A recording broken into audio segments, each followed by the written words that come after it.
branches and merging. Then we'll start looking at GitHub, right? We'll start looking at what repositories are. We'll start looking at forking, issues, and pull requests.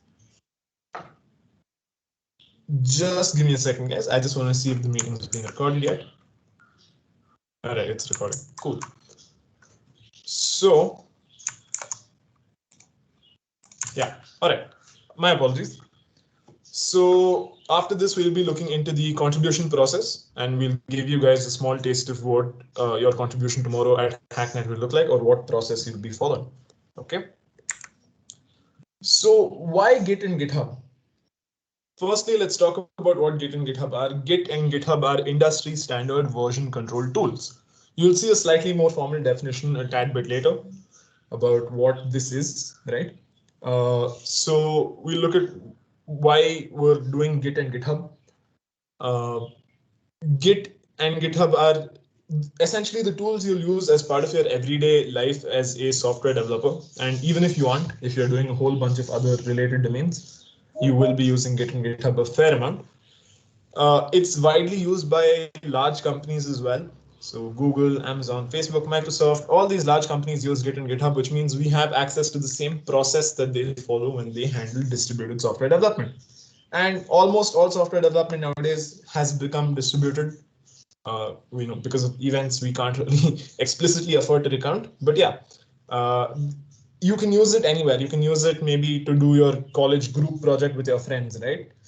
You can do it. You can use it in that context. You can use it if you're working on a large open source project with hundreds or thousands of contributors. You can use this for anything. All right. So the formal definition of Git is this. Git is a distributed version control system that helps you, firstly, track the changes you made to your files. Secondly, work on multiple different versions of your file at once. I'm sure you've all run into the situation where there's one type of change you wanted to make to your files, right? There's probably something large you wanted to add, right? But you didn't want to lose all the progress you've made, or you didn't want to, lose track of all the other work that you might need to undo to add this new feature, right? So Git allows you to work on multiple different versions of your files at once. It allows you to revert back to an old version of your files. I'm sure you've run into the situation where you've saved something and you realize it probably wasn't that good an idea to save it because you wanted some other thing, right? So this is a common scenario that Git helps you deal with. You can revert to an old version of your file using Git. And lastly, you can collaborate with other people on the very same files you're working on. This, of course, as you guys can see, is a pretty neat advantage to have, especially in today's day and age. And Git was written by Linus Torvalds, who also happens to be responsible for the Linux kernel. So it's good software that's being written. And Junio Hamano, who has been, I believe, the principal developer of Git. All right, so let's take a small detour, right? We'll try and understand what's going on really when we work with Git. Let's take a real life example. All of us like Maggie, right? I, for one, absolutely love Maggie. The beauty of Maggie is that we can either have it plain or we can customize it by adding our own ingredients. As the slide says, maybe you want Szechuan sauce in your Maggie, maybe you want cheese,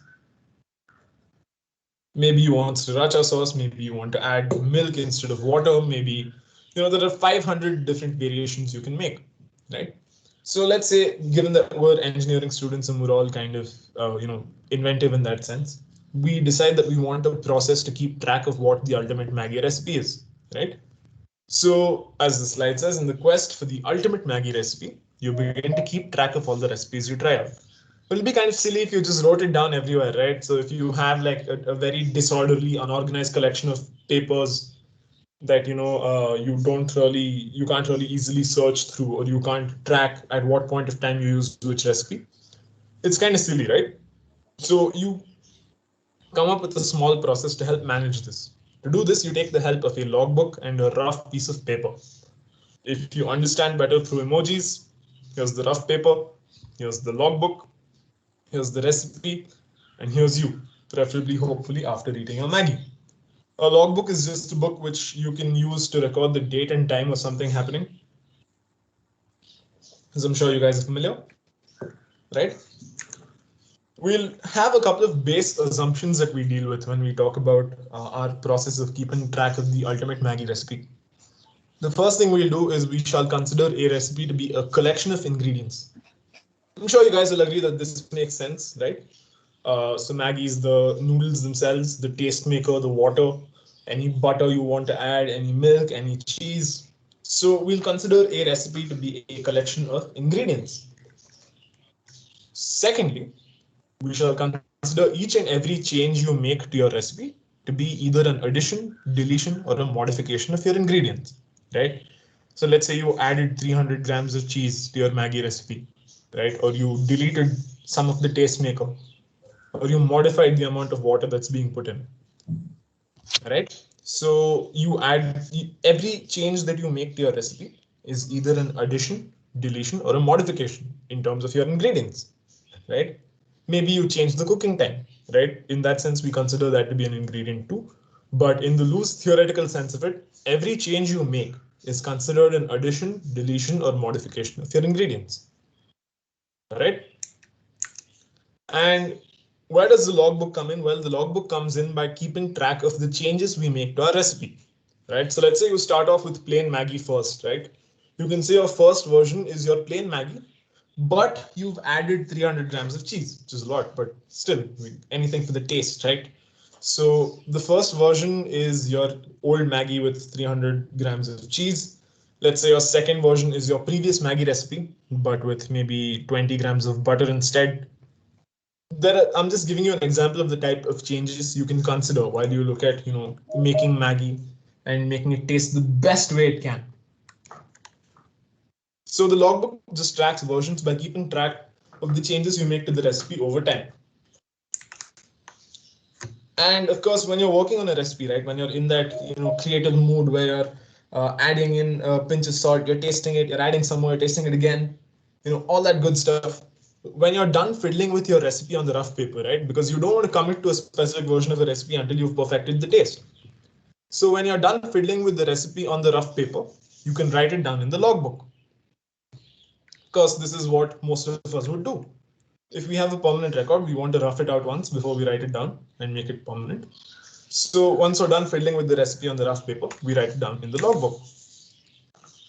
Understandably, if you guys have worked with books before, and I'm sure almost all of you have, at any point of time, you can look at the rough paper or you can look at the logbook, right? So you can view what your current state of the recipe is, and you can look at all the past recipes you've got just by flipping through the pages of the book. And when you're satisfied with a specific version of the recipe, let's say you like 20 grams of butter, 200 grams of cheese, you look at your rough paper, you say, look, these are the changes that I like, all right? And then you write down all these changes in your logbook. So you know what, there's this version of the recipe I really like, so I'm going to write it down in the logbook. And you're going to write down all the changes you made to your recipe in the logbook. And lastly, for your convenience, you say, give this change a new name and a description. So let's say, I was wearing a blue shirt the day I made the recipe, right? So I can give it a name I want and say this recipe is the blue shirt recipe.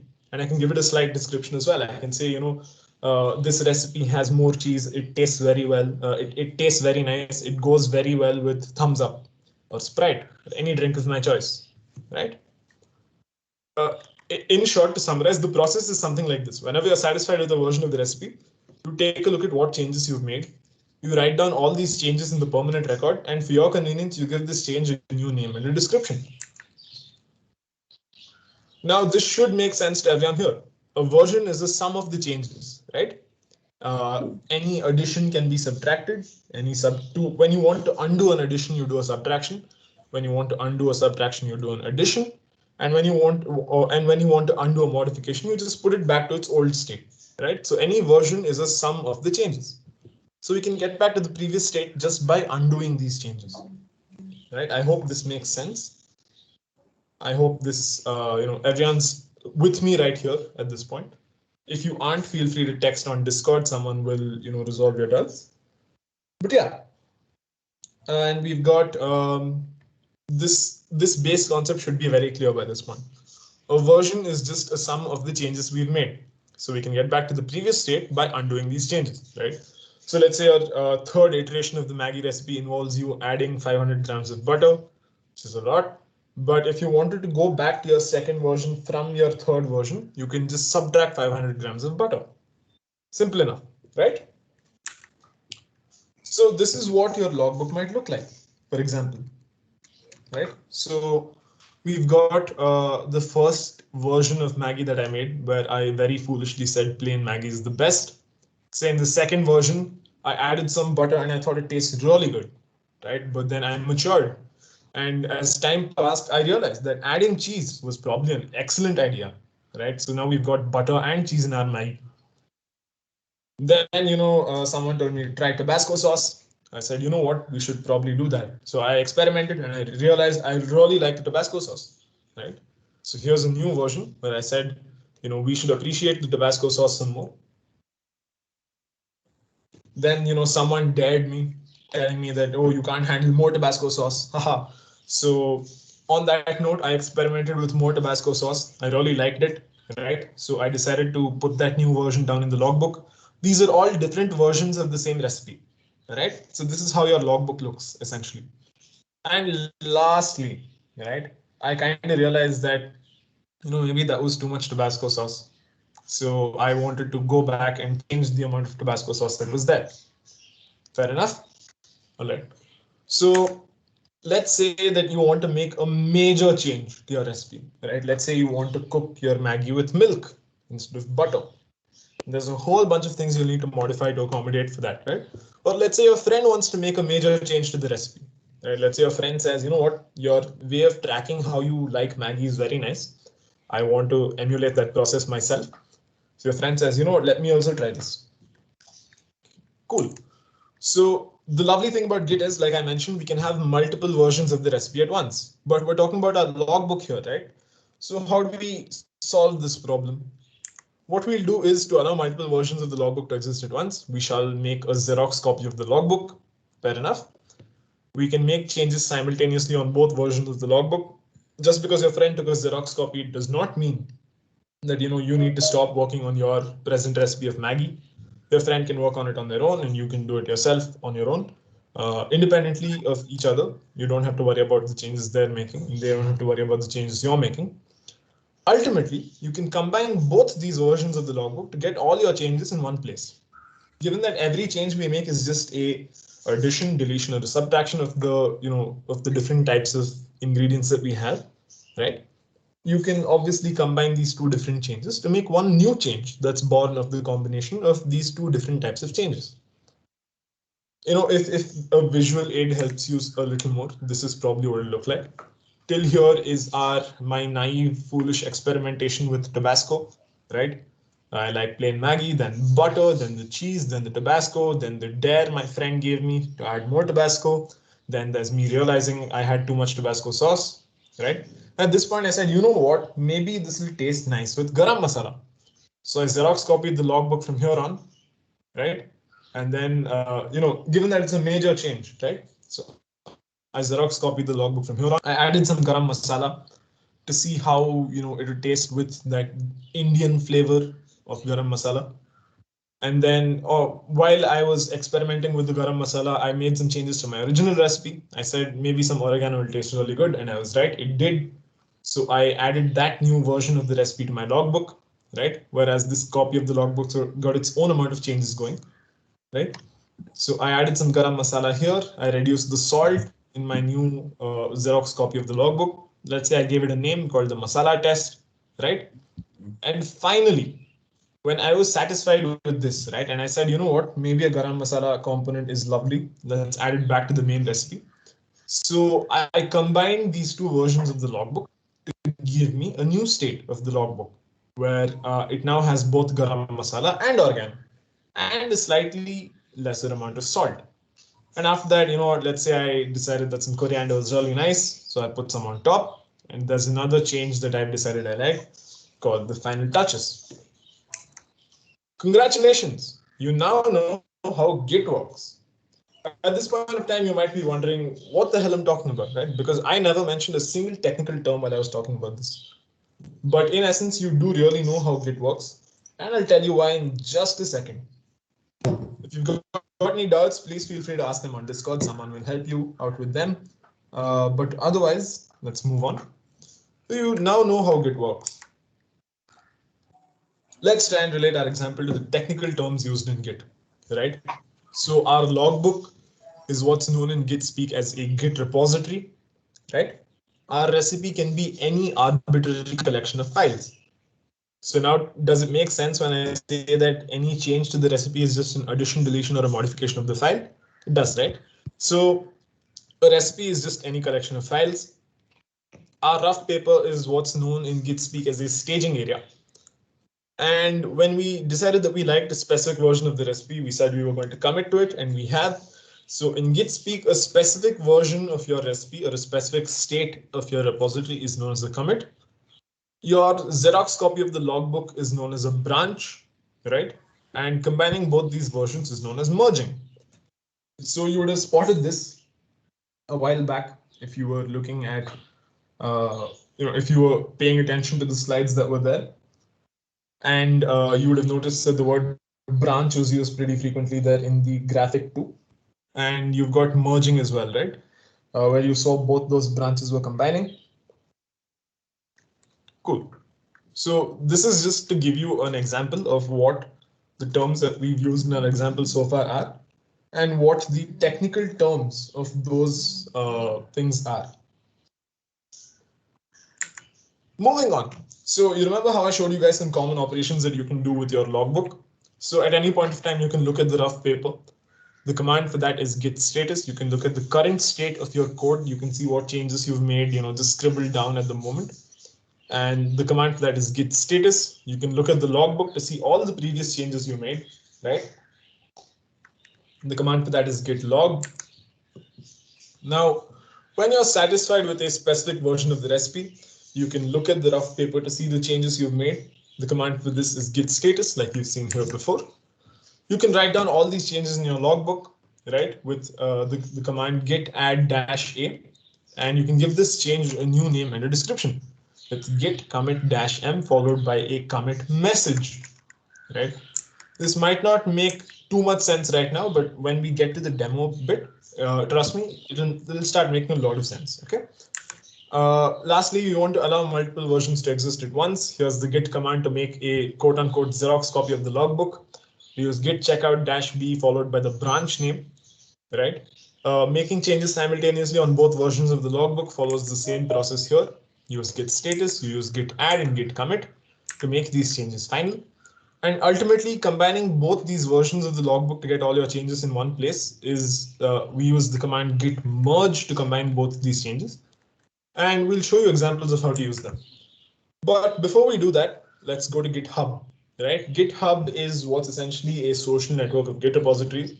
GitHub is also the home of open source software on the internet. So any large open source projects that you're considering, GitHub is most likely the place it's going to be hosted. Now, let me just show you what GitHub looks like. So I trust all of you have made your own GitHub accounts. And if you have, you can follow along with me. You can log in right here and you can, you can follow along with me. This is the top bar of GitHub. You'll see a button called pull requests here. You'll see a button called issues. You'll see your marketplace and you'll see an explore button here. You'll see a menu to the top left that says repositories, which will have all your repositories listed here, right? And teams as well. You'll have some recent activity indicators. Exactly how does GitHub, let you see everything that's there with regard to the example that we talked about? Well, GitHub allows you to host your Git repositories on the internet. So let's pick up an example repository. Let's pick up a previous Hacknight repository. Let's pick credit card verifier, which is a personal favorite repository of mine. So whenever you open a repository on GitHub, this is what it looks like. Just recalling, a repository is a collection of files, right? Our repository is our recipe that we talked about. So you can see all the files that are there here. You can see an index.html file. You can see a source folder, which has another bunch of folders in it, right? You can see a lot of information here. So we'll go with this slowly. Coming back to our presentation. So this is what a repository is. like we mentioned in the example, a repository is a collection of files, right?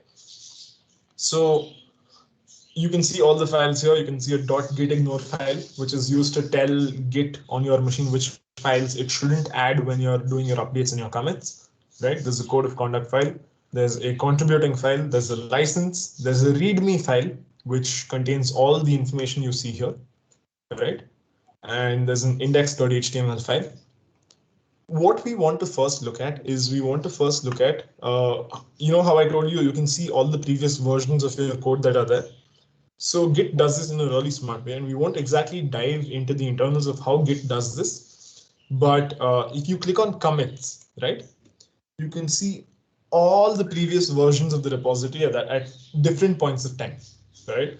So on September 23rd, you can see that there was this commit that was made, right? Each commit has a unique ID known as a commit hash.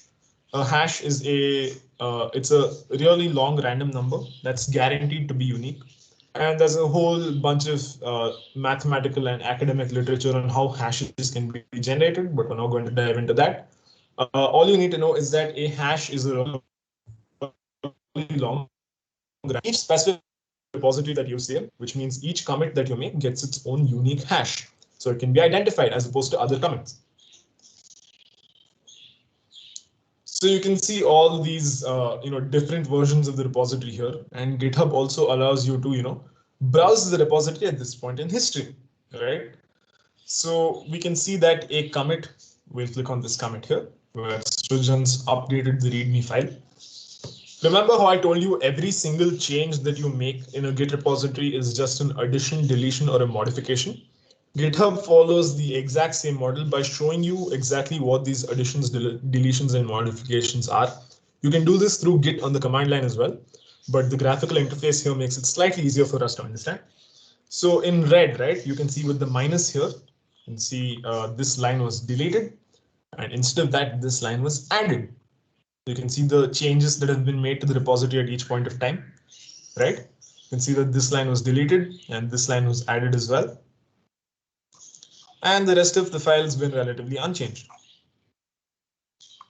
So the lovely point of Git is that you can easily see which changes have led to which versions, which is why you can revert back to a previous state just by undoing the changes that have been made. The Git keeps track of both the previous version and the next version, so you can undo changes that you've made pretty easily, right? And you can see the commit hash here. Again, really long random number, nothing you need to worry about right now. Just know that it's unique for every commit. Okay. So there's a repository here, right? And you look for some issues in the repository. Issues are essentially how you use GitHub to tell someone that, look, here's something that I found that I think is wrong in your repository, or maybe here's a suggestion for a feature that I want, or maybe here's here's something else I wanted to notify about your repository, or here's something that I think you should fix. Issues are what's used to suggest these kind of changes on GitHub, because GitHub follows a collaborative model of software development where other people can have their own repositories, and you can tell them that, look, maybe this change is something you'd like. Would you like me to work on it? And they'll probably tell you, sure, go ahead. I would very much like you to work on this, right? So that's how you can essentially communicate with people about their projects. You have to go to issues and hit new issue if you want to open a new issue. You can also browse the closed issues on GitHub, but we won't get into that right now. And you can see there are a whole bunch of issues that this repository has. There's one that wants us to add a link to Wikipedia for Loon's algorithm, which is something that's used inside this project. Nothing you should worry about right now. This is something that's specific to this project. So don't worry about it if you don't exactly get what's going on right here. So this is a repository that's there on the internet, right? Now, what if we want to make some changes to it, right? We'll implement what's called forking at that point of time, where you can see this button that says fork, right? Whenever we hit this button, what GitHub says is, fine, there's someone's repository here already. I will give you a copy of their repository, and you can make the changes you want to make to their repository on that. Okay. So guys, just a quick check-in. If you're feeling lost, please feel free to text on Discord. I hope none of you are feeling lost at this point. So if you do, please feel free to text on Discord. Someone will come and help you with your doubts. All right. But yeah, this is a very surface level overview of what forking is. Right. We'll explore it in depth in a couple of minutes once we do a demo. But essentially, what forking is it allows GitHub to create the term is fork that repository into your account, so that you have a copy of the repository you can work on, regardless of whether they want your changes to be accepted or not. So it's like say you want to make some modifications to a friend's book. Your friend says, you know what, show me the book with those modifications made, and I'll consider if I want to move it into my book. Right? So you Xerox copy their book, you make the changes to that, and you show it to them. If they're fine with it, they'll incorporate your changes onto that copy. But if they aren't fine with it, you still have a perfectly good copy of it ready to go. Okay. So back to the presentation. We've got repositories. I hope all of you are clear on what Git repositories are. Your Git repository is also what you'll be using when you use Git on the command line. So same concepts. GitHub just provides you with a nice fancy UI and network effect to help speed up your development. So repositories are the same thing. They're just a collection of files. They can exist on your computer and on GitHub. So nothing to worry about in that sense. There's no disconnect there. Forking, just to recap, is you taking, kind of copying a repository into your own account so that you can work on it without having the person whose repository it is accept or reject your changes. You're absolutely free to make your own changes in your own repositories. Now, we covered issues a second back, right? Issues are essentially what we use on GitHub to tell people that there might be a problem with your code. There might be a quote unquote issue with something that you've written. Maybe I looked at this code, right? Maybe I looked at this JavaScript code here, and I found some issue with maybe how a function's name was declared, or maybe I found a mistake somewhere, right? So when that happens, or if that happens, or if you find something that's wrong, or maybe you have suggestions, you can hit new issue here and you can open an issue on a GitHub repository. You can open issues regardless of what happens. And sometimes you might have issue templates as well that you have to follow to open an issue correctly, right? So again, I won't be doing this right now, but if you want to open an issue in a repository, you can just hit new issue here. And once you're done making your changes, right? Once you're done making changes to your version of a repository, you'll have to open what's known as a pull request, right? There aren't any open pull requests on this project right now, but let's look at some closed pull requests. Let's see if I can find the pull request that I worked on a while back. Yeah. So here's an old pull request that I wanted to merge here. So you can see my fork of the repository here and the branch I was on. Like I said, branch is just a smaller version of the same repository on your local machine, right? And you can browse the branches of any repository on GitHub as well. So here's what a pull request is. A pull request is essentially you very nicely asking them that you have some changes that you want to push into their repository or into their copy of the repository. You make the changes on your fork of the repository and you say, look, here are the changes. You can check it out if you want, right? Here are the changes I've made, and here's what I would like to put into your repository, right? So you can provide them a brief description of what you want to fix. Maybe you can link an issue specifically that you're talking about, like this right here. So this is the issue that was opened at the time. So this is descriptive, but issues don't, the more descriptive an issue is, the better, but it doesn't always have to be this descriptive, though we'd prefer it if it was. It's up to you. So opening issues is up to you. There's some template you'll have to follow, and that's fine. You can follow that template. Or if you absolutely don't want to, you don't have to either. So yeah, this is what an issue looks like. So I said, you know what, here's an issue, right? I wanted to make a change to the repository, right? And I said, you know what, if my changes that I propose are accepted onto this issue, I would love to work on this, right? So the maintainer here, Srujan, who's also an ex-ACM core member. I don't think it's here today, but he was the one who's the maintainer of the repository at this point in time.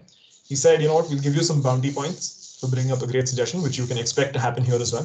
If you guys have really nice suggestions on your repository that we haven't thought of, you can bring them up here and we'll award bounty points based on how unique your idea is. So after this point, after the bounty was assigned, Srijan assigned me to this issue. So when you open an issue, right, you have to wait until a maintainer assigns you to work on that issue, and only then will your changes be considered. Okay.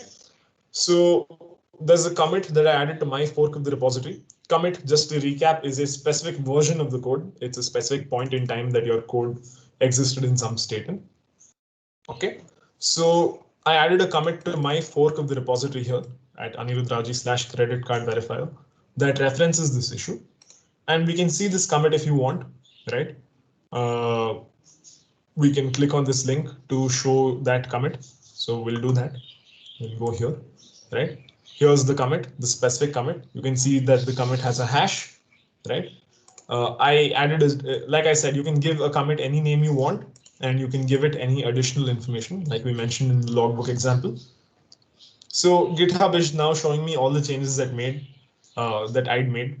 So all the lines in green are lines I added, all the lines in red are the lines I removed, right? So you don't have to worry about what this specifically is in the moment. I'm just trying to give you an example of what it looks like when you have an issue when you have a commit that references an issue, right? So I mentioned this issue in a pull request that you guys just saw right here, closes number 13, right? So once you open a pull request, your maintainer might say, wait, there might be an error in your code, like Arjun here has pointed out. There seems to be an error at line 44 in your JavaScript file because it isn't working, right? And then, you can talk with the maintainers a little bit about what changes they want and what changes you're willing to make. So I said, could you point out the specific file and line, please? If you could provide the error message that you're getting, it would be super helpful, right? So there were some changes that were requested, right? In the same pull request. These changes were approved by Srijan, said looks good and works, right? He approved these changes and he assigned me some bounty points, right? And he said, and the bounty bot congratulated me for getting that many bounty points. And he added the Hacktoberfest accepted label. If you get 4 of these, you get a t-shirt from GitHub and DigitalOcean, which I'm actually wearing right now. So that's something you can really look forward to. And lastly, Srijan merged this commit into the master branch of that repository. So you guys, I hope you guys are starting to see some link between what I talked about in the slides there and what's going on right here, right? Commits, merges, branches, forks, pull requests, right? It's the same process that's going on. It's just that GitHub provides you with a web interface of doing things. Let's see what we've got next. Now contributing, right? When you want to contribute to a repository, let's find another ACM repository to contribute to. Preferably something I haven't worked on before, right? So let's say there's this program that I want to contribute to called attendance logger, or maybe let's go with something slightly easier. Let's go with maybe a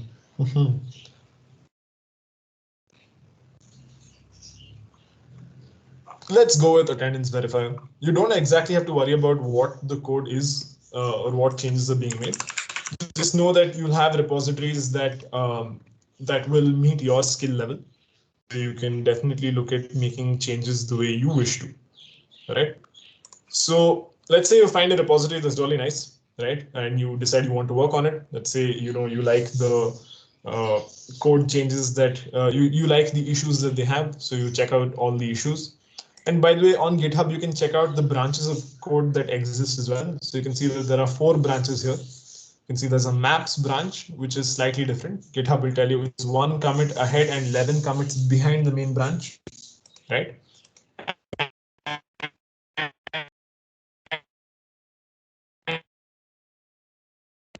And GitHub lets you explore.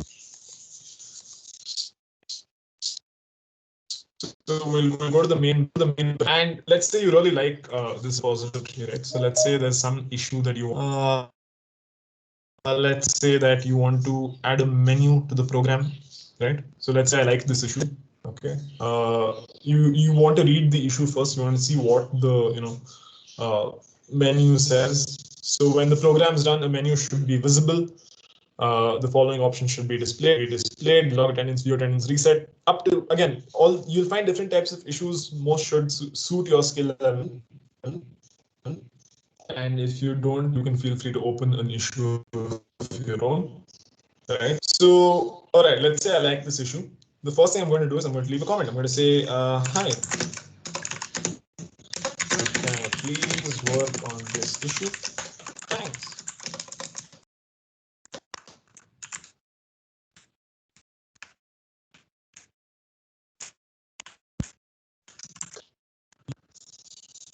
Cool. So I shall comment on this issue here, right?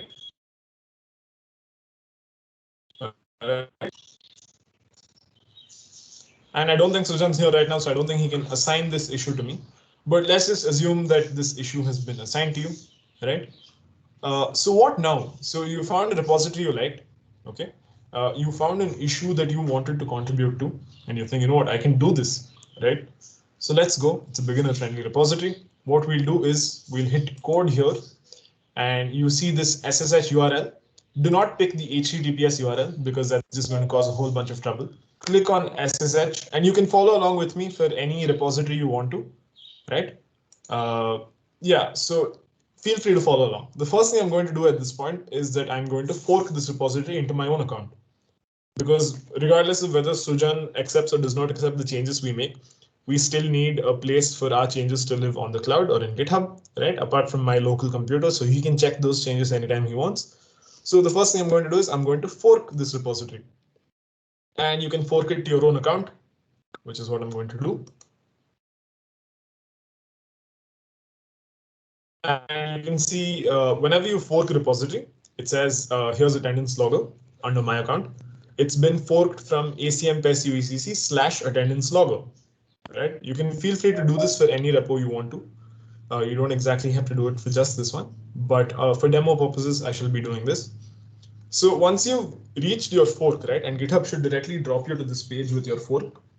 Once you reach this page, the first thing you want to do is you want to get this repository on your machine so you can work with it, right? So you're going to hit on code, right? And you're going to hit the SSH tab here. Do not hit anything else unless you know what you're doing. So hit SSH. What you're going to do is you're going to hit this button, which should copy this URL to your clipboard. Okay. Once this has been done, it's now time for you to boot up your favorite code editor. Maybe it's VS Code, maybe it's Sublime Text, maybe it's Vim, whatever you want to. I'll be using VS Code for the purposes of this demo. So here's what I'll be doing. I've got VS Code open here, right? And I shall open the integrated terminal that VS Code has. This should be the same across all operating systems, and you should be able to access this terminal through just by hitting this icon here. If you can't find this, there's probably an extension for it. Go to extensions, you can search for terminal.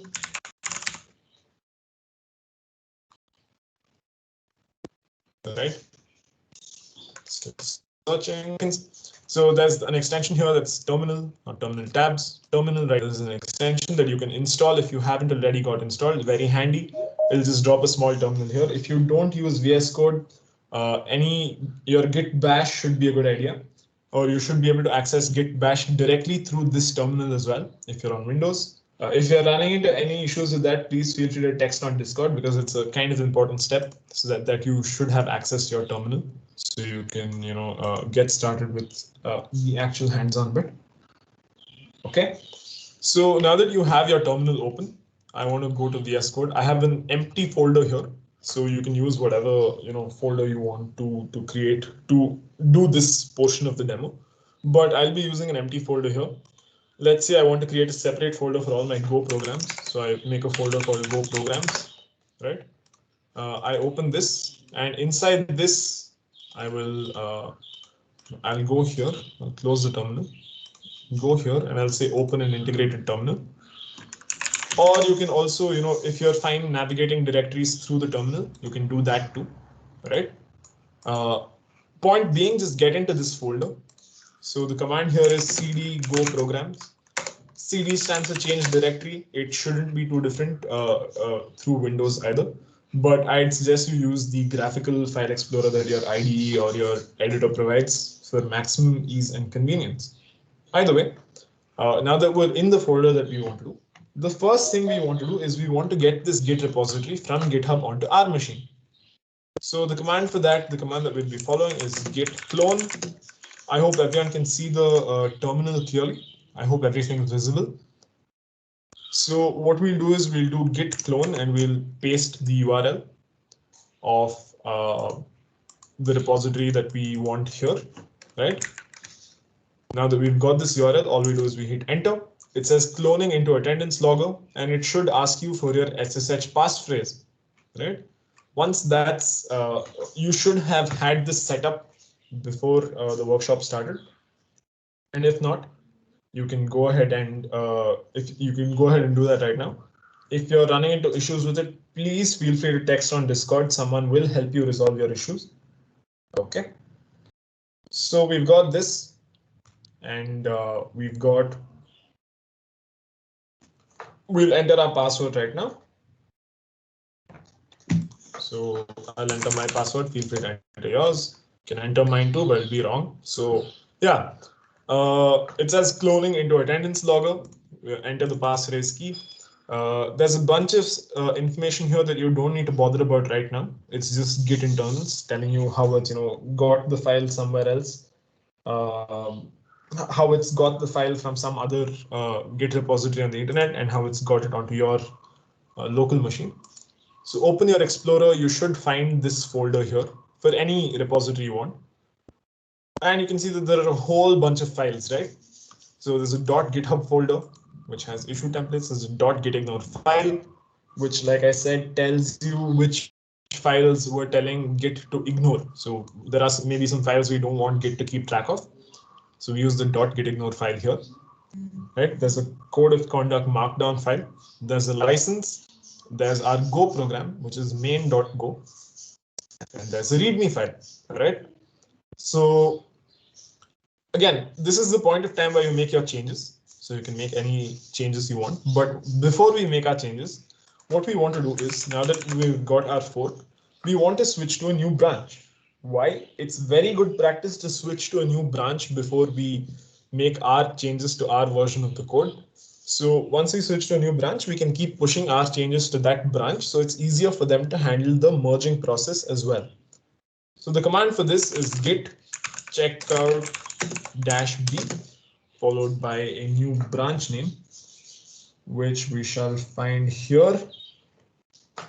Let's call it, add menu. It's very good practice to link the issue number in the branch name, like I'd done before. So we'll find what the issue number is here. We'll go back to our repository here, attendance logger. We'll look at the issues. And the issue that we wanted to fix is we wanted to add a menu to the program, right? So this is issue number 12. We'll go back to VS Code here. Add menu fixes 12.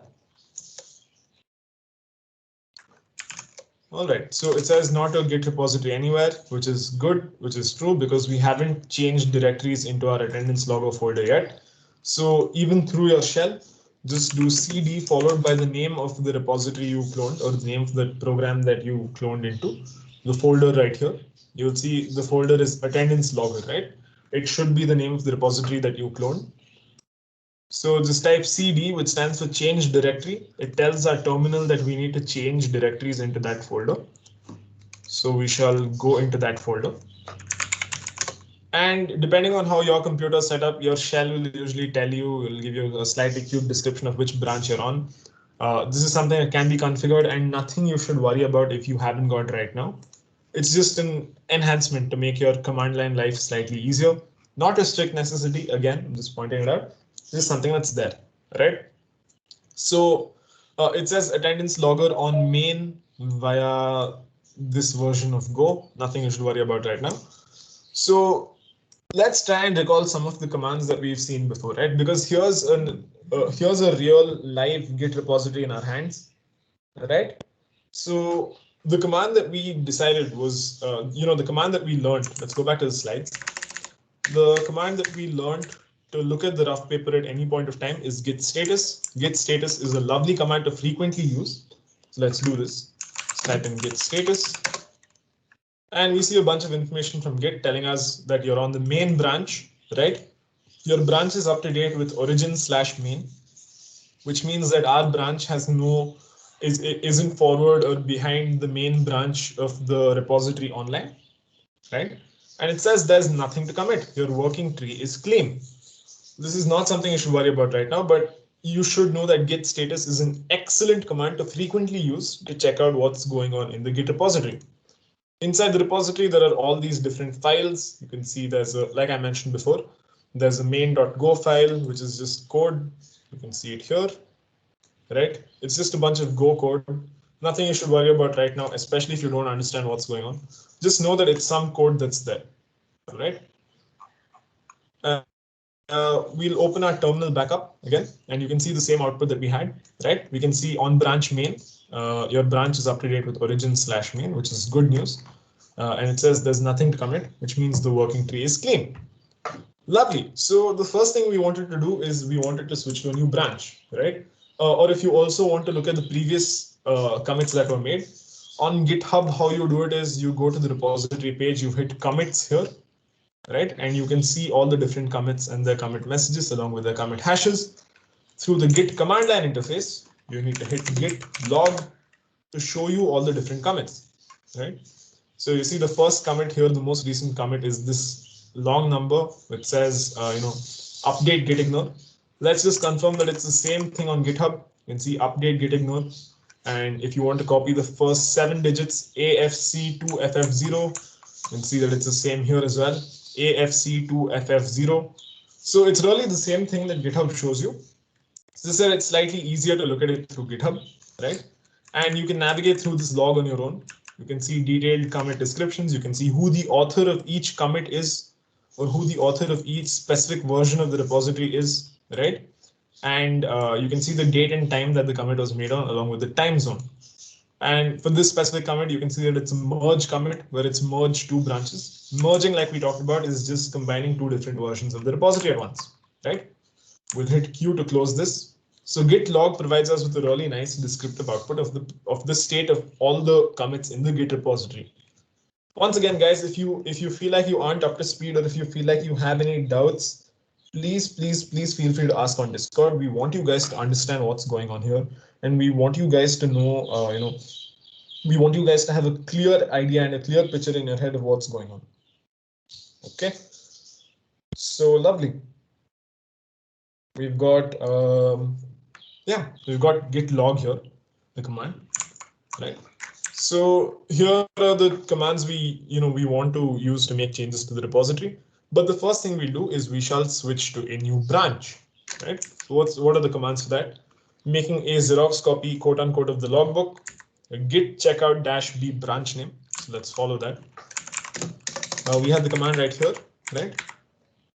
Git checkout -b add menu fixes 12. Again, very good practice to include the issue number inside the branch name. So we've got this here. Let's hit enter to switch to our new branch. It says switch to a new branch, add menu fixes 12. All right. So we've switched to a new branch right here, and you can see it shows me in the shell as well, and it will show you in VS Code as well that you're on a different branch, right? Let's run git status again just as a sanity check. It says on branch add menu fixes 12. So if your shell doesn't tell you what branch you're on, or if your editor doesn't tell you which branch you're on, you can always run git status to find out which branch you're on, which makes it an extremely helpful program to have all the time. Okay, so it says on branch add menu fixes 12, nothing to commit, your working tree is clean. All right, now that we've switched into our new branch, right, all that's left is for us to make the changes we want. Okay, so let's just take a look at what's going on here. This is just a function to print the information of some students. Right, here's the main function, which just opens the file and dumps all of this into that. Right, let's not worry about, let's probably add a comment as our change. So coming to an actual repository, what you'll want to do is you'll want to take a look at how you can solve the issue at hand. You'll probably want to do some debugging.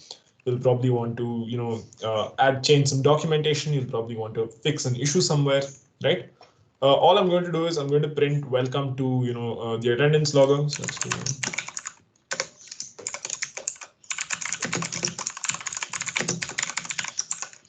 and let's just assume that for now this fixes the issue that we had. So I've made this change here. I've saved the file, right? And we shall try, going forward from here on. So now that we switched to a different branch and now that we made our changes in our favorite text editor of our choice, right? What we'll ideally want to do is we'll want to ensure that this works. I'm not exactly familiar on how we can do that for Go right now. So let's take a look at the documentation that's there on the GitHub repository. Again, the GitHub repository is usually an excellent place to ask questions, or maybe you had some doubt, you wanted to ask it on, or you wanted to ask it on Discord, so you can do that.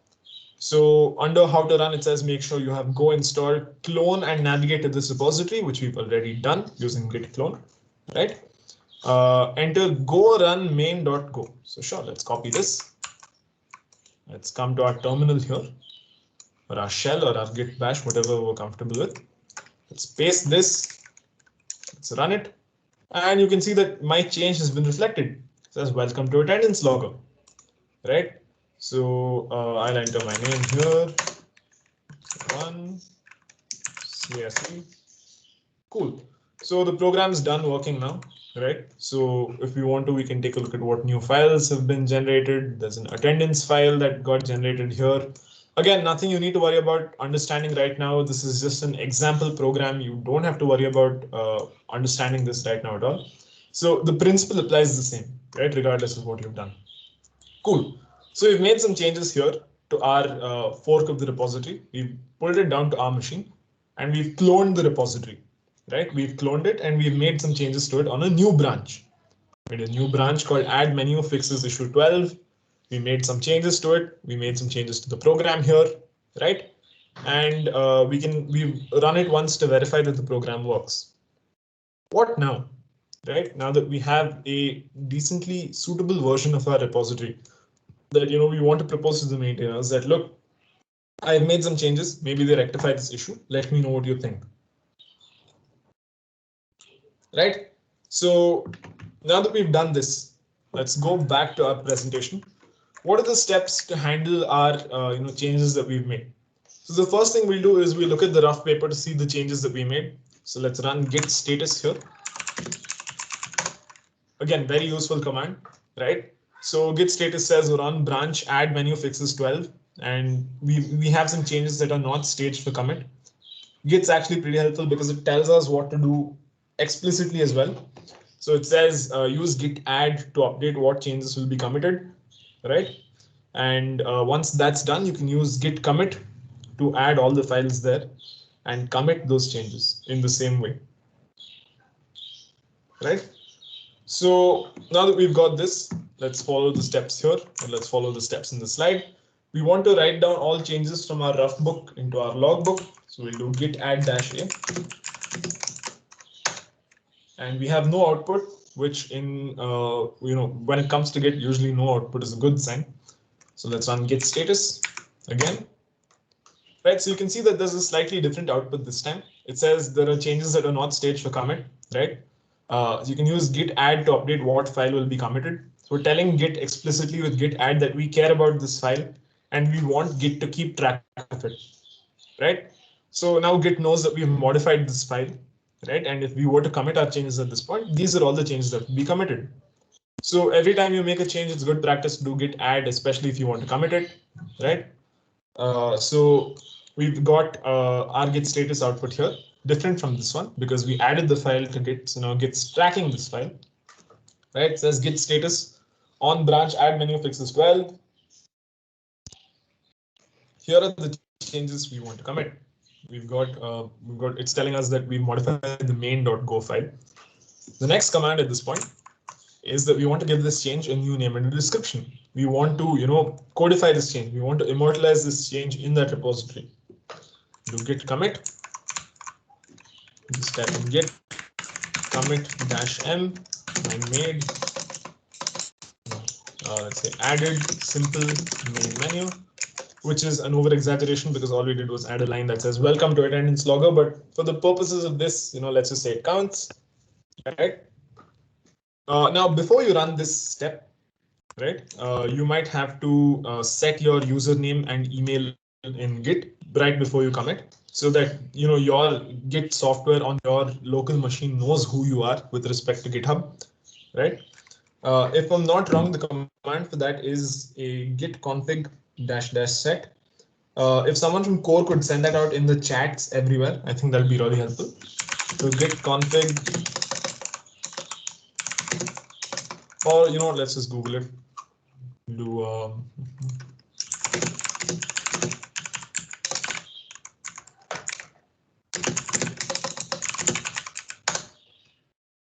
so just follow these commands.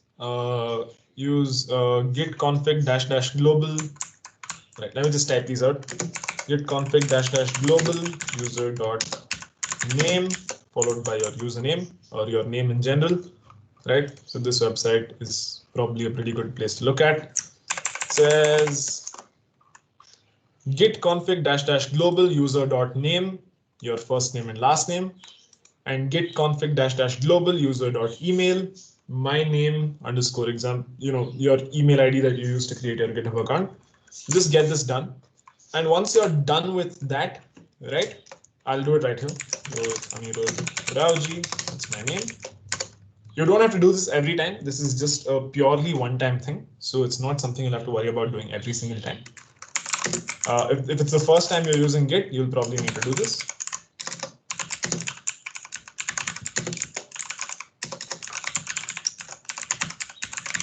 Once you've done this once and you've used --global, you most likely won't have to do it again.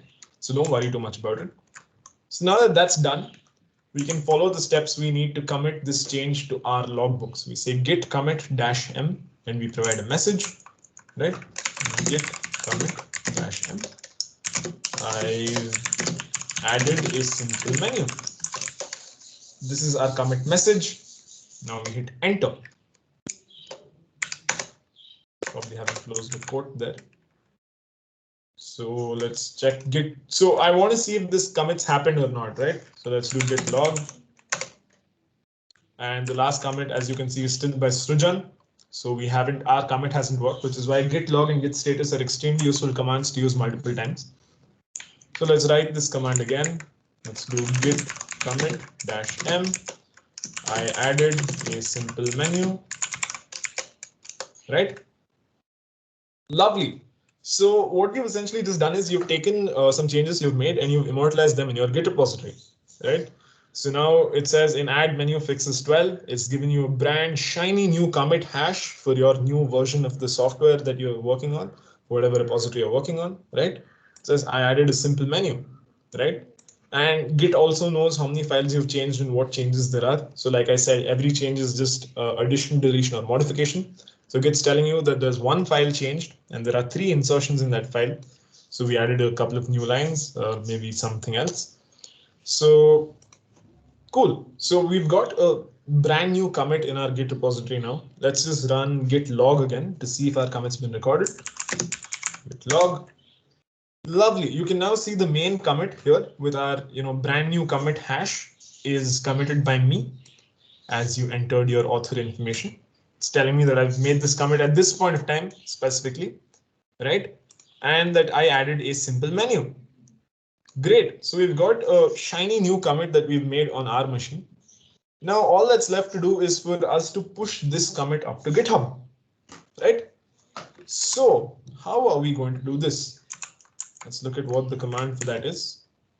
So we've got, we follow the step. We did git add and git commit, right? If you were working on your local machine, you'd need to do git merge to just, merge 2 different branches. But given that we're working with GitHub at this point, we shall, we shall follow a slightly different command. It'll be there in the slides, but the command that you need to follow is git push -u origin origin is the keyword that is there by default for your fork of for your version of the repository on GitHub, and the name of the branch you want to push, right? So we want to push the add menu fixes branch. So you should type in maybe the first two letters and hit tab. Your autocomplete should take care of that for you in your shell or in your git bash, anywhere. That should be taken care of for you, right? So just do git push -u origin followed by the branch name you're currently working on. Hit enter. Now GitHub is going to ask you for your passphrase for your SSH key. So how it used to work before is that they used to have username and password. So every single time you made a commit, you'd have to enter your GitHub username and GitHub password. But given that they're taking slightly stricter security measures, this becomes a step that's quite necessary. So we'll go ahead and enter our SSH passphrase that you set up while you were setting up your SSH.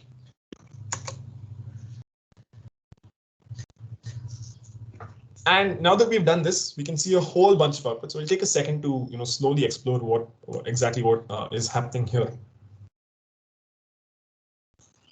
Once again, if you've got any doubts, please feel free to ask on Discord. Please feel free to ask in chat. Someone should be there to help you. So all that we're saying is, once we've entered our SSH passphrase, Git says, all right, there's a new version of the repo here. I need to push this up to GitHub. Okay.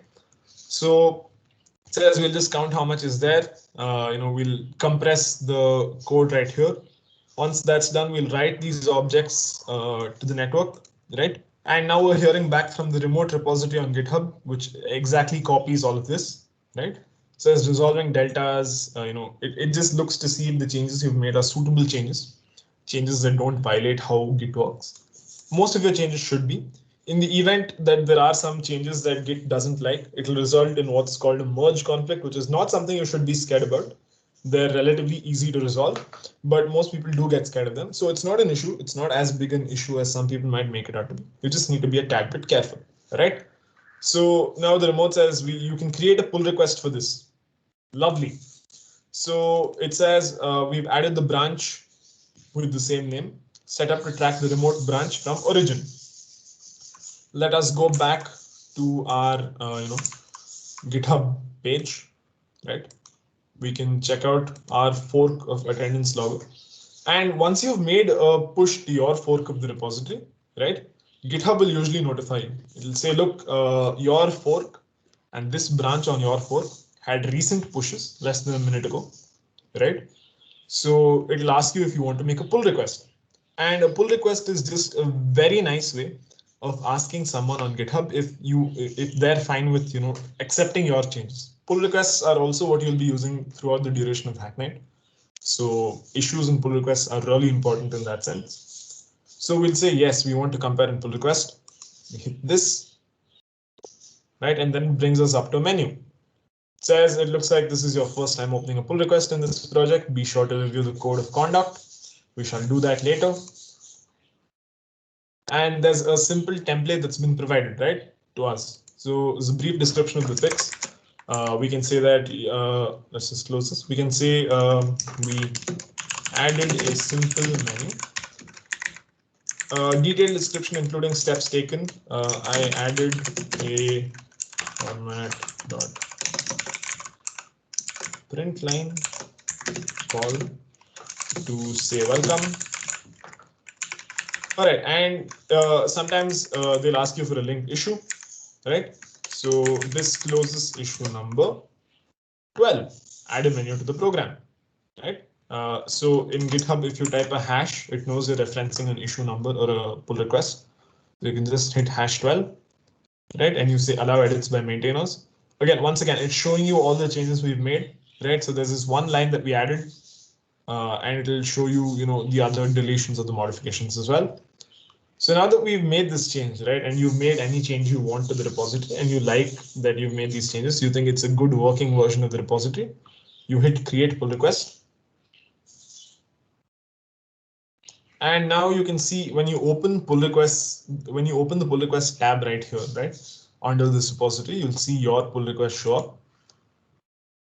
It says Anirudh Rowjee wants to merge one commit into ACM PES UECC branch main from Anirudh Rowjee add menu fixes 12. right? You can copy this stuff if you want.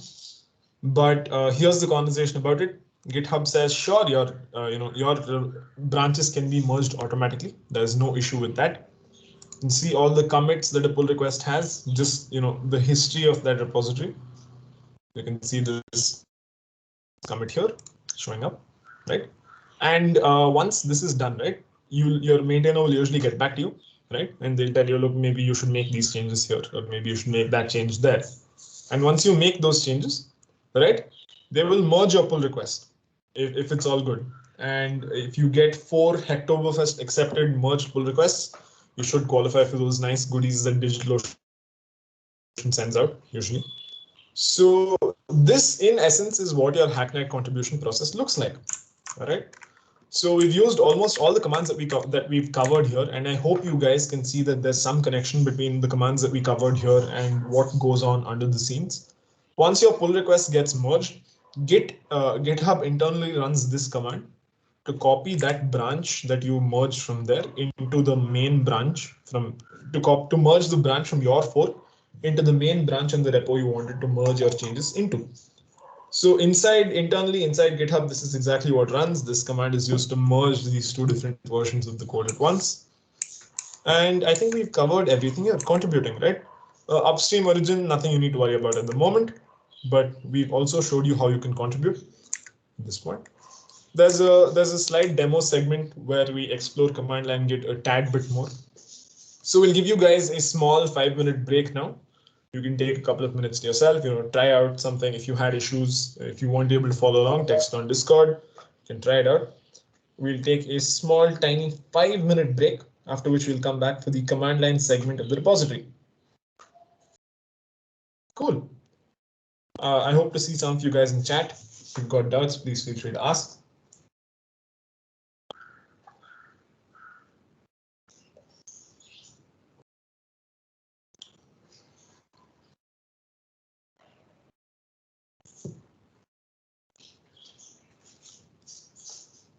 Again, if you've got any questions, please feel free to ask on Discord.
So I hope you guys have a nice understanding of what's going on right now, or how you could take a look at contributing to a Hacknight repo from a very, GitHub-y standpoint.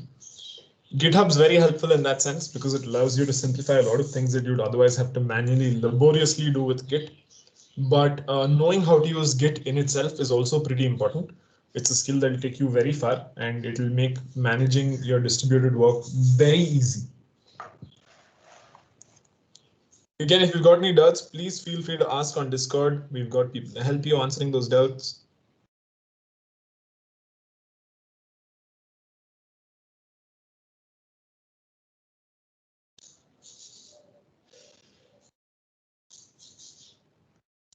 It's nice to see the amount of interest you guys have with this.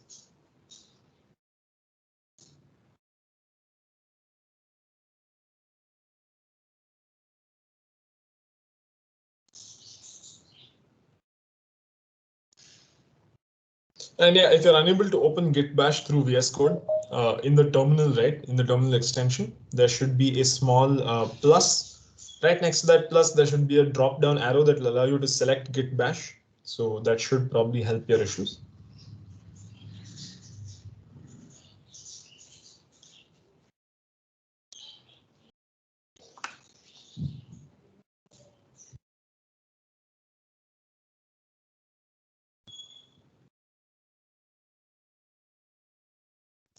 All right, we'll wait for another 2-3 minutes. We'll get back to it.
All right, last 1 minute. We'll get started immediately after this.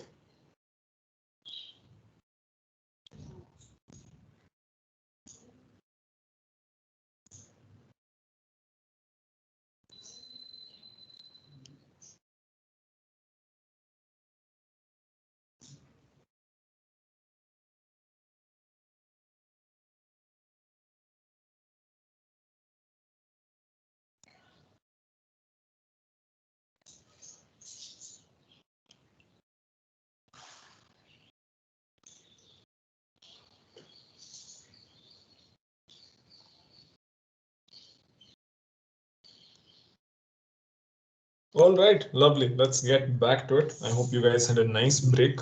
I don't know what you did in 5 minutes, but sure. Let's get back to it. All that's left right now is for me to show you exactly how it goes on. So let's say you want to create your own Git repository, right? So how exactly would you go about doing that? Let's go back to VS Code. I'll close this terminal of mine. I shall open a new folder inside this itself. Let's say I want to create, let's say I want to call this my first repository, right?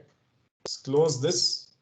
Let's open our shell and let's go to my first repository. CD again is change directory, or if you want to go to this folder itself and you want to say open an integrated terminal, right? And you can go there too, or you can just use CD to change directories into my first repository. All right, so now my shell is telling me that, look, you're in my first repository. This is the path you're in. The first command we look at when it comes to command line Git, apart from the ones you've already used, is called git init. What git init does is it essentially creates a new Git repository in your folder, in the current folder you're on. Right, so let's run that. So type in git init. And my terminal tells me, look, okay, all right, we've initialized an empty Git repository in this folder where this current folder is, and it says .git, right?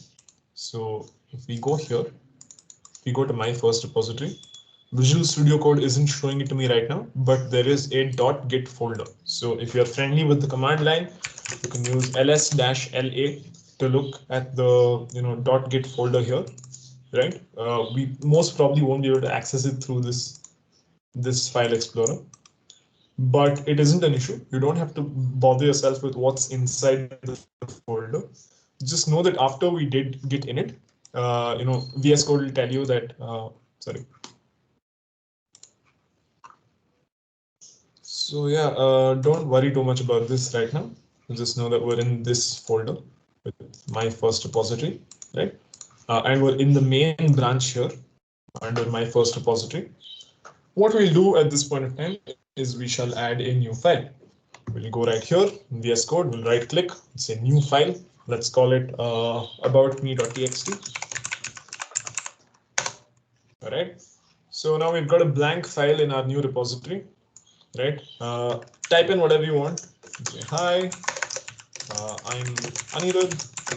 This is my first Git repository.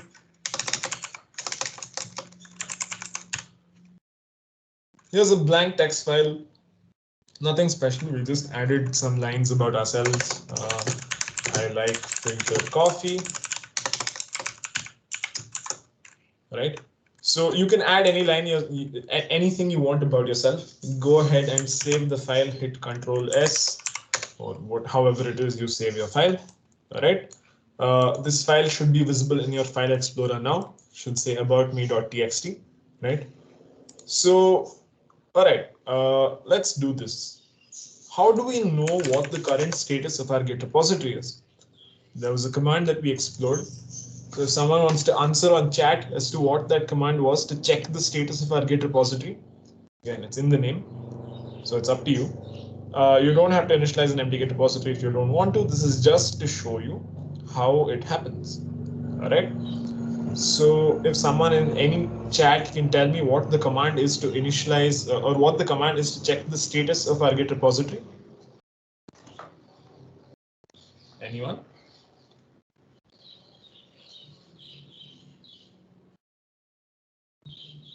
Git status, lovely. So we shall use Git status to check what's going on in our repository. And Git status says on branch main as expected and as displayed here as well, right?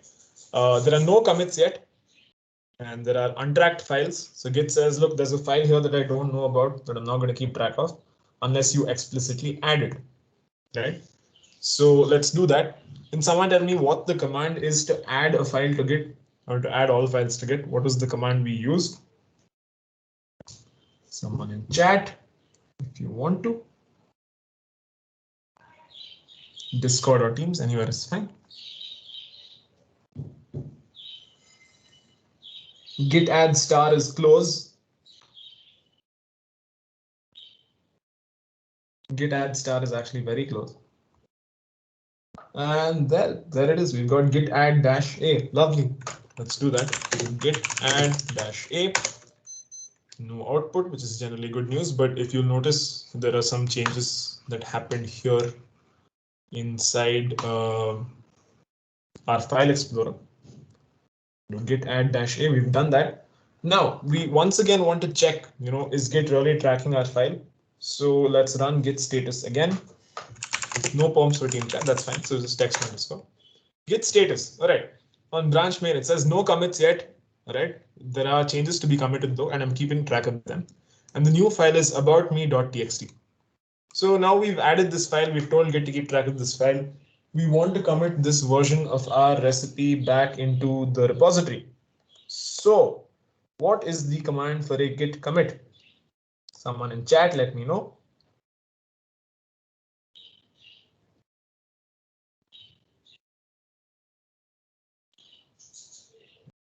Anyone?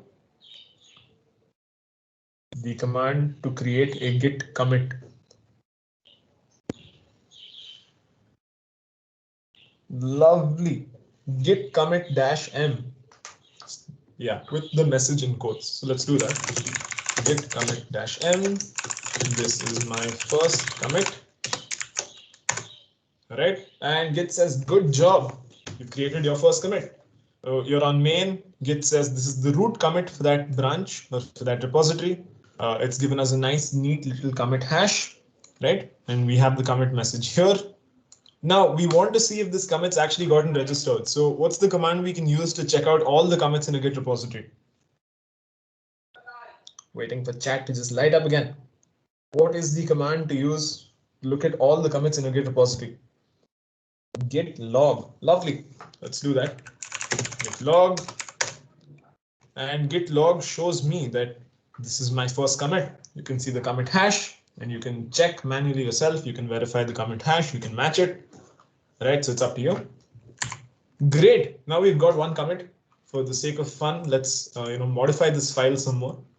And let's make some more changes. Let's say I also happen to like writing poetry, or some other oddball fact about yourself, anything you want to.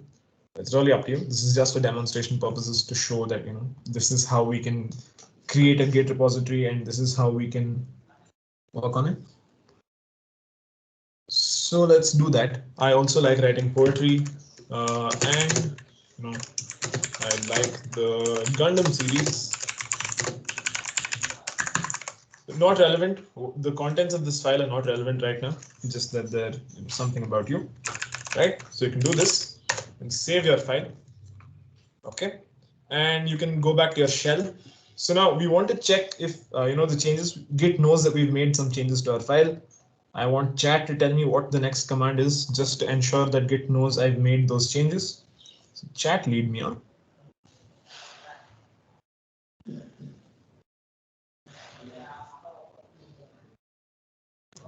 Git status, lovely. Let's type that in. Status. It says we're on branch main. There are changes that haven't been staged for commit. So we'll use git add dash that specific file, or we can use our blanket git add dash capital A to add all these changes. So git add dash A, right? So now Git knows that we've tracked these files. We can verify once again by running git status. Right? It says we're on branch main and there are changes to be committed. We've modified the aboutme.txt file. Let's immortalize these changes with a commit. Git commit dash m. Here's the second change. Done. It says we've created one more commit called here's the second change. Right, there's one file changed and we inserted 2 lines. Like you can see here, there's a blank line above this and there's one more line here. Right. Let's run git log to see that our commit has actually been reflected. Lovely. So you can now see that there are 2 commits in the Git repository. You can see our first commit here and you can see our second commit right here. Okay. So now let's look at the other commands. We've got git init. We covered git init. .git is the folder where the Git repository lives. Some very smart engineering going on under the hood to make sure that the .git folder doesn't blow up your repo by simply saving multiple copies of your code. The .gitignore file is something that helps you, tell your Git repository that there are specific files you don't want to keep track of. Right. So let's do that. Let's create a new file called .gitignore. Right. And you can see VS Code knows it's a special kind of file. Let's say there's a ignore.txt file we want to ignore. So let's just type that in, ignore.txt. We save this. We save our new .gitignore file. And let's go ahead, just to prove it works, let's go ahead and let's create an ignore.txt file. Ignore.txt. It's opened up directly in my editor here. So you can open it up in your editor. It's an ignore.txt file that we want to touch. We want to look at this and we want to say this is content that isn't going to make it, or some other silly message, up to you. Save that file. Let's run git status again as a sanity check. Right. Okay, it says there are untracked files. The only untracked file it sees is .gitignore. So let's do that. Let's do git add -a and git status again. It says there's a new file .gitignore. Wait a minute. Didn't we have the ignore.txt file here as well? I sure as hell remember saving it, but it isn't here. Why? Because in our gitignore file, we specified that we want to ignore the ignore.txt file. So that did not make it into the commits in this repository. Anyway, let's go ahead and put that into a new commit. Git commit -m, ignore the file. created a new commit. Let's run git log again just to see that everything's going good. We see we see our latest commit that says ignore the file. And then there's a second change commit. Then there's our first commit. Lovely. The last thing I'll cover is branching, right? So let's say you're going to make some major changes to your about me file. Let's say you're going to decide that, I want my about me file to have some art and animations. So what we're going to do now is we're going to follow this. We're going to follow these commands. We followed git add, we followed git commit -m. Git revert is something I'll touch on in just a second. So we've got git checkout -b new branch name, right? And we've got git checkout branch name. We use git checkout -b to create a brand new branch with our whatever branch name we want, and we can use git checkout to just switch between different branches. Okay. So let's just make a commit that we don't like. Let's say, we thought of something else while we were thinking about this file, and we made some really silly changes. I like T, which is not true, right? But either way, for the sake of example, it will have to be done. So let's say I want to update my bio saying I like T. Let's say I wasn't thinking straight when I said it, and I've committed it to my Git repository. So git add -a commit -m updated T. Created a new commit. Let's run git log, and you can see that there's a it said updated T, right? Whereas I don't like T, but I realized this later.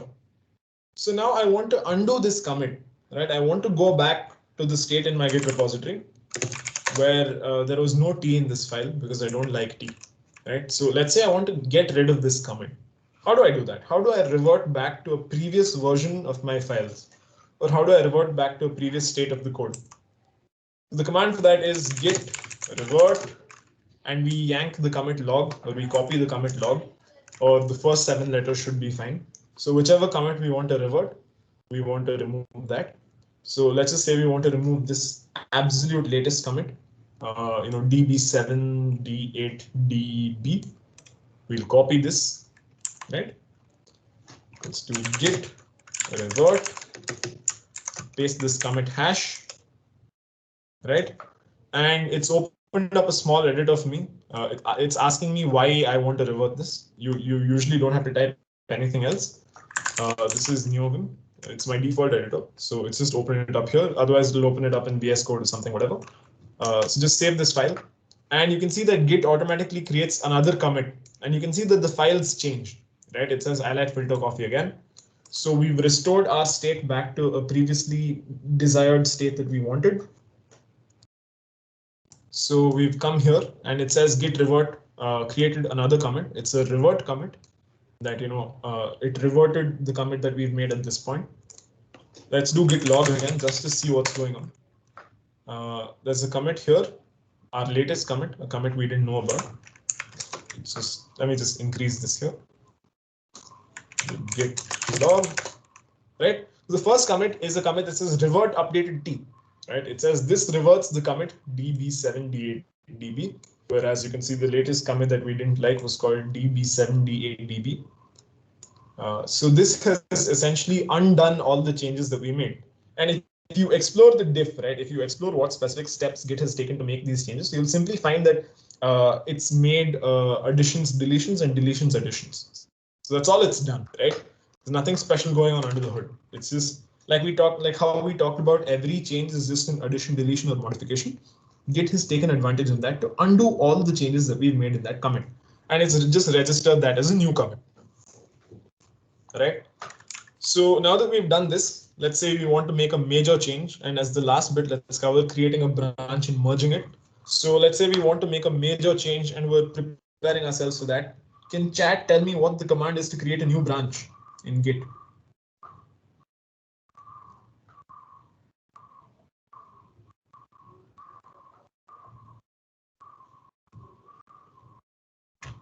Folks, what's the command to create a new branch in Git? Git checkout -b name. Lovely. Let's do that then. Let's do git checkout -b. Let's say let's call this new branch exploring boba, whatever type of key you want. So now Git says we've switched to a new branch called exploring boba. And again, your shell tells you this too, and your VS Code should tell you this too. So I'm going to make a major change to this file, right? I'm going to say I like filter coffee, and sometimes I like boba tea. All right, major change, absolutely major change, right? So here's a major change that we've made. Let's save this. Open that file again. I accidentally closed it. So yeah, here's a major change that we've made. I've just said I like boba tea and coffee at the same time. Major change. Either way, we've decided that we like this change for now. So let's commit it. Git add -a, git commit -m.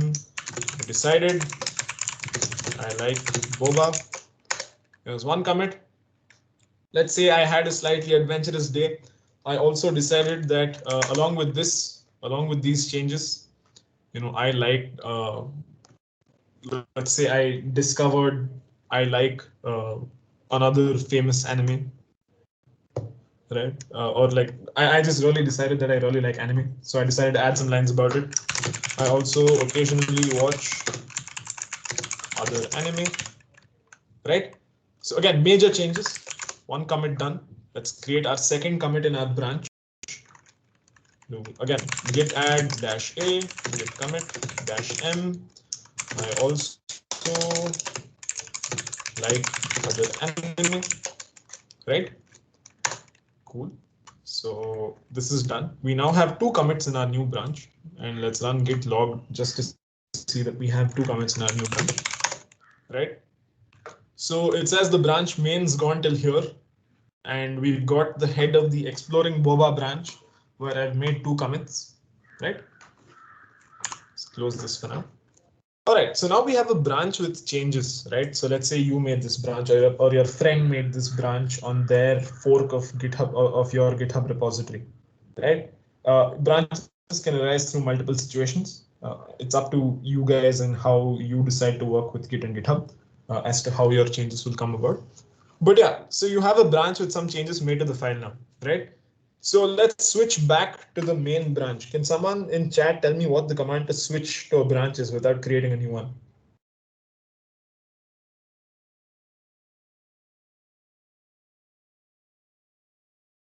Git checkout, lovely. So let's do git checkout main. All right, we've switched to the branch main, and your text should reflect here in Visual Studio Code as well, or in whatever editor you're using. It says git checkout main. We're back to the main branch. And now for the moment it all comes together, we want to merge these two branches. So can someone tell me what the command to merge these two branches is?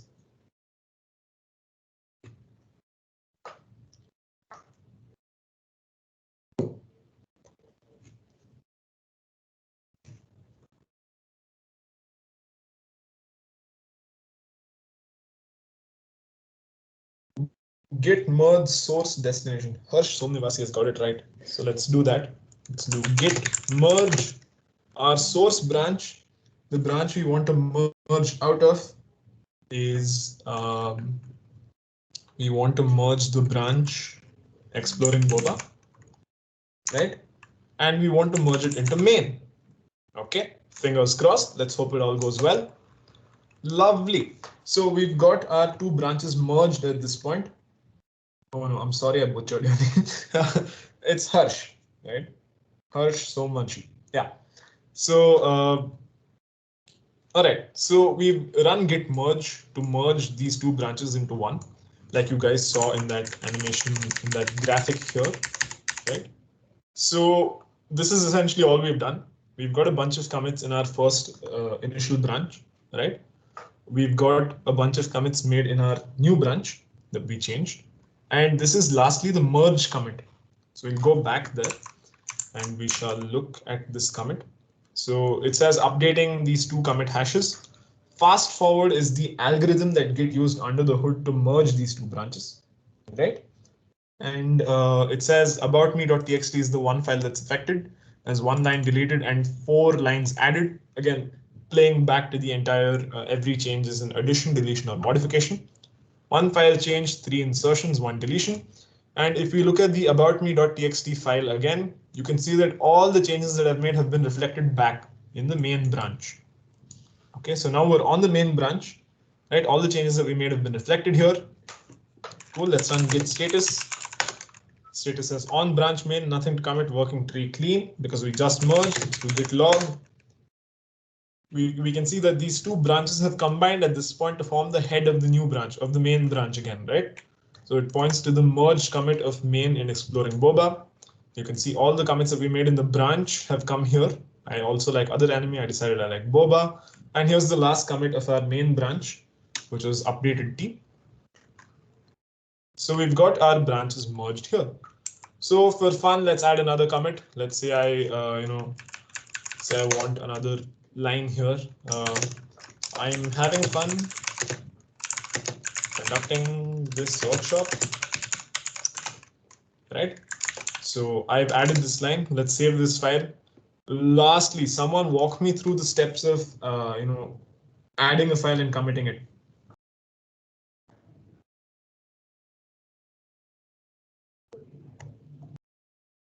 Chat, we're waiting for you. Git add -a, what's next? Git commit -m, good. Git add -a, git commit -m. The message is I've finally made up my mind.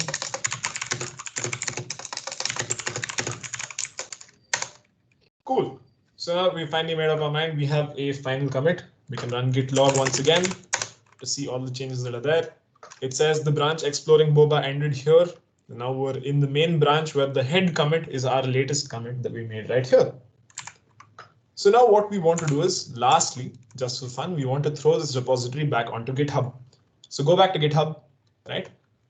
Hit this octocat icon, the home icon. Once you're there, right?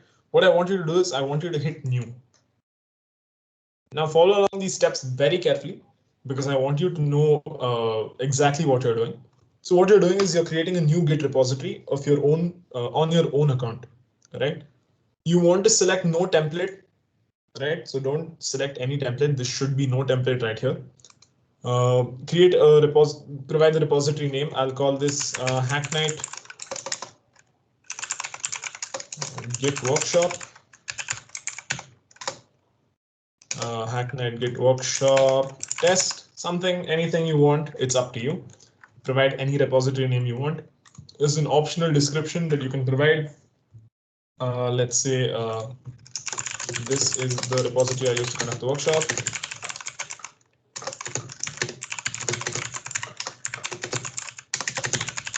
You can put whatever description you want. Make it a public repository for now. Select none of these boxes. Don't click any of these because this will fill your pre-made repository in GitHub with files. But what we want to do is we want to take our Git repository that we already have and we want to put it up on GitHub, right? So we don't want to do any of these steps. We will untick all of these boxes. I repeat, we will leave all these boxes blank. Okay. And don't worry if you don't have Jira software plus GitHub showing up there. It's not something everyone has. It's something optional that you can enable if you want later. So nothing to worry about. Go ahead and hit create repository. OK, once that's done, right, you should see your own brand new Git repository here, right? It says Hacknight Git Workshop test, whatever you want, right? And GitHub's being very helpful and telling us exactly how we can throw this repository up onto the internet, right? We'll take a look at this first, or create a new repository on the command line. We can see commands that we've already used. Lovely. So this line just creates a readme.md file. Git init, you guys are familiar with. What does git init do? Let me know in the chat.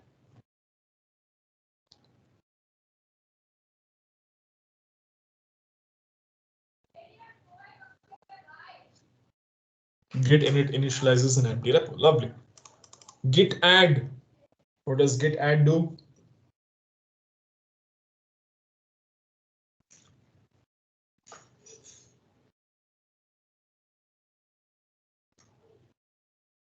Git add adds a file for Git to track. So we're telling Git that we want to track our README file here. Git commit that you guys are already familiar with, right? Lovely. This creates a new commit. Git branch -m main, nothing you need to worry about. Some versions of Git still have master as their branch name. So this command is just used to rename a branch. You don't have to worry about this right now. Okay. But the line after this is something you haven't encountered before, right? It's git remote add origin git at github.com followed by your repository URL. You can just select this line, copy it, right? And let's come back to VS Code. We'll clear the screen for right now. You can see an empty shell. So what we're going to do is we're going to paste this line here, and I'll explain every single bit of this line. So Git, as you guys know, is the command line application that we've been using to run the entire show. Git remote deals with how Git handles different repositories, different copies of the same repository located in different places, right? All GitHub does is it essentially creates a mirror of your repository on GitHub where it tracks all the changes you make. We're saying we want you to add a remote version of this repository using git remote add. Origin is the alias that we're providing for it. Origin is not a keyword. Origin can be any word we want, right? This can be any word we want. It's up to you.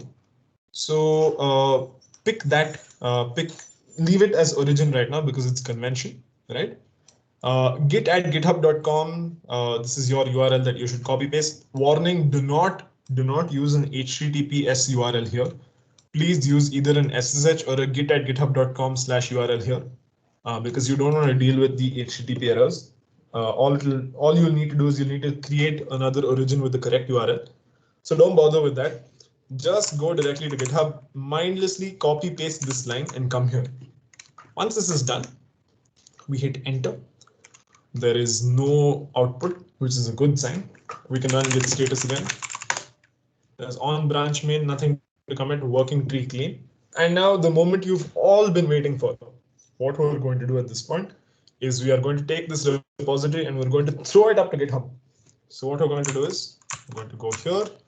There's this last line, right? It says git push -u origin main.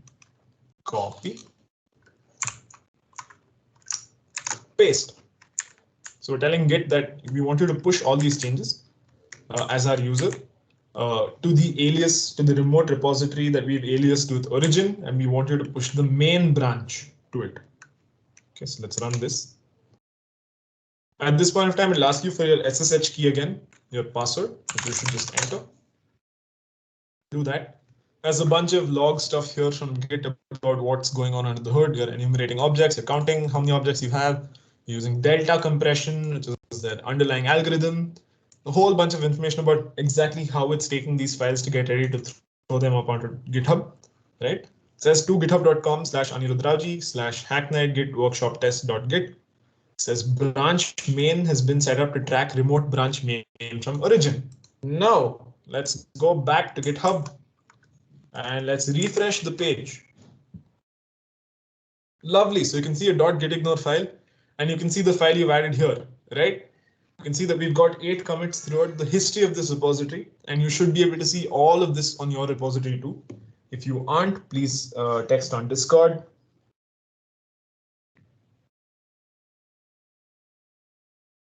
But yeah, this is it. This is how you create your own Git repository. So if you have some code that you're working on, you want to share it with your friends, you want them to come and contribute to that, and you want to use Git and GitHub to work with it, which makes a lot of sense as and when your projects move on to being slightly bigger, right? This is an excellent way to do it.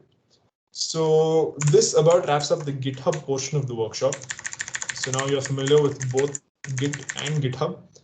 The last thing I want to touch upon before we wrap up is the GitHub student pack. So GitHub and Microsoft together give out a bunch of benefits to students, college students, you and me, with depending on whether or not you sign up with a .edu email ID.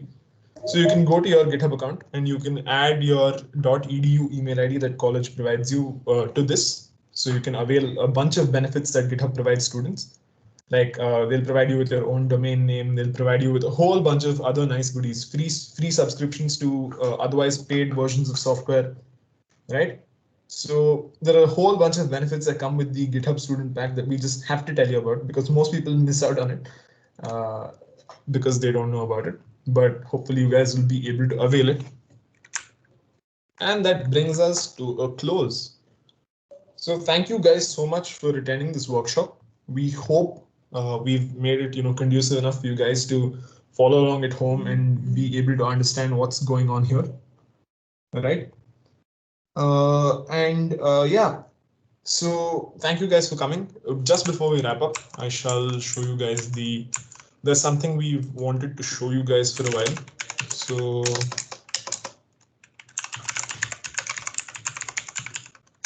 this is the Instagram page of ACM+UECC, organizing Hacknight.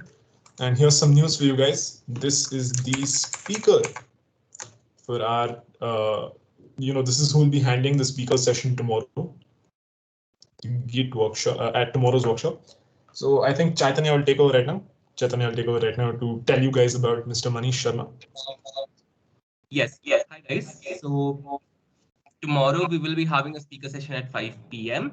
You can also see that in the events section of our Discord server, which is at the very top. Our guest speaker for tomorrow is